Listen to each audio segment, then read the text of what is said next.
ஜன்னா டிவியின் இன்றைய முக்கிய செய்திகள். பண்ருட்டி ராமச்சந்திரனின் மாஸ்டர் பிளான். தமிழக அரசியலில் யாரும் எதிர்பார்க்காத ஒரு மெகா திருப்பம். சாணக்கியர் என்று அழைக்கப்படும் பண்ருட்டி ராமச்சந்திரன் கையில் எடுத்துள்ள புதிய ஆயுதம் எம்ஜிஆர் அதிமுக. இது வெறும் கட்சி தொடக்கமா அல்லது தமிழக வெற்றி கழகத்தின் கிளை கழகமா?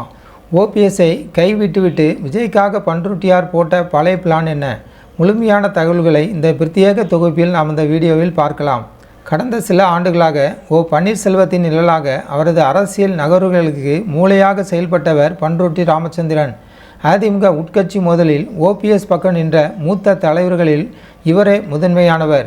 ஆனால் சமீப காலமாக ஓபிஎஸ் எடுத்து வரும் முடிவுகளில் தேக்க நிலை நிலவுவதாக கூறப்படுகிறது. பாஜகவுக்கும் திமுகவுக்கும் இடையே ஒரு தெளிவான முடிவை எடுக்க முடியாமல் ஓபிஎஸ் திணறி வருவதாகவும், டெல்லி மேலிடத்தின் அழுத்தத்தினால் அவர் தயங்குவதாகவும் அரசியல் வட்டாரங்களில் பேச்சு உண்டு.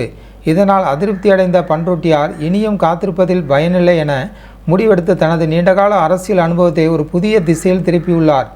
பண்ருட்டி ராமச்சந்திரன் தொடங்கியுள்ள புதிய கட்சியின் பெயர் எம்ஜிஆர் அதிமுக.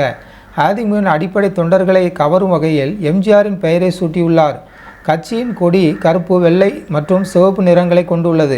கணியன் பூங்குன்றானின் யாதும் ஊரே யாவரும் கேளீர் என்ற உலகளாவிய தத்துவத்தை முன்வைத்துள்ளார். காஞ்சிபுரத்தில் பிரம்மாண்டமான கொள்கை விளக்க கூட்டம் நடைபெற உள்ளது. தனிநபரை மையமாக வைத்து அரசியல் செய்யக்கூடாது என்றும், மக்களின் அடிப்படை பிரச்சனைகளுக்கு தீர்வு காண்பதே நோக்கம் என்றும் அவர் முழங்கியுள்ளது தமிழக அரசியலில் உற்று நோக்கத்தக்கது.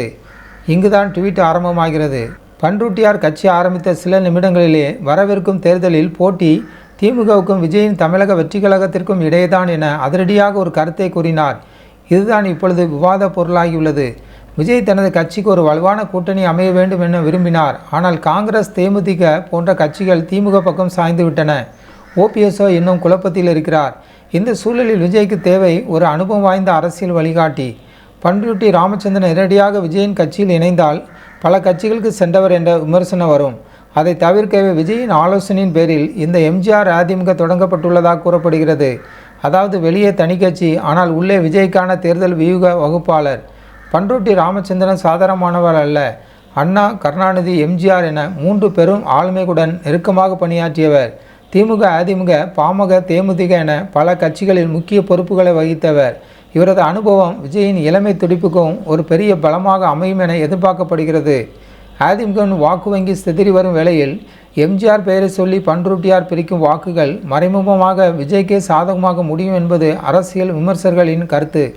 ஆக பண்ருட்டி ராமச்சந்திரன் இந்த எம்ஜிஆர் அதிமுக வரும் தேர்தலில் விஜயின் வெற்றிக்கு வித்திடுமா அல்லது ஓபிஎஸ் அணியைப் போல இதுவும் ஒரு தற்காலிக நகர்வா?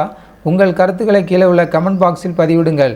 மேலும் இதுபோன்ற உடனுக்குடனான அரசியல் செய்திகளை தெரிந்து கொள்ள நமது ஜனநாயகம் டிவி சேனலை சப்ஸ்கிரைப் செய்யுங்கள்.